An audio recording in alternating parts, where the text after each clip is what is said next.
স্মরণীয় ঘটনা নাই, শুধু রোদ্রে ধরেছি, বৃষ্টিতে ধরেছি। না আমরা কোনো পয়সা দিই, আমরা নিজেরাই পয়সা দিচ্ছি। মনে হয় যে আমিও আবার নতুন করে এসেছি। আজকে মেয়ের রেজাল্ট দিয়েছে, আপনি আসলে কতটুকু সন্তুষ্ট?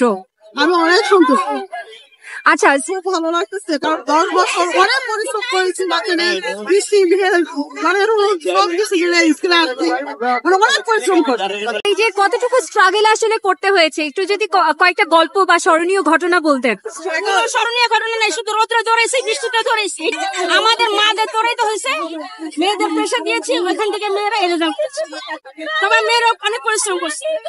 আচ্ছা, আরেকটা কথা জানতে চাই যে অনেক মা বাবা প্রেশার দেয়, তোমাকে জিপিএ 5 পেতেই হবে, গোল্ডেন পেতেই হবে, এরকম প্রেশার কি আপনারা দিয়েছেন? না আমরা কোনো পয়সা দিই, আমরা নিজেরাই পয়সা দিচ্ছি। কষ্ট করতে হয়, একটা বাচ্চাকে গোল্ডেন পেতে হলে প্রচুর কষ্ট করতে হয়, ওকে পরিশ্রম করতে হয়, ফ্যামিলিকে পরিশ্রম করতে হয়, কারণ বাচ্চাকে পিছনে একা তো ছাড়বো না, মায়েরাও পিছনে দৌড়াচ্ছে। মনে হয় যে আমিও আবার নতুন করে এসেছি। কতটুকু স্ট্রাগল করতে হয়েছে আপনাকে?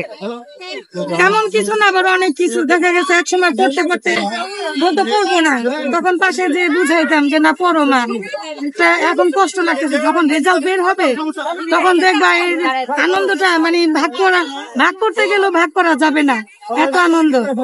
আমাদের মাদেরকে সবসময় একটু সামনে থেকে স্ট্রাগলটা করতে হয়, বাবাদের 100% সাপোর্ট দিয়ে মারা সামনে থেকে স্ট্রাগলটা করে।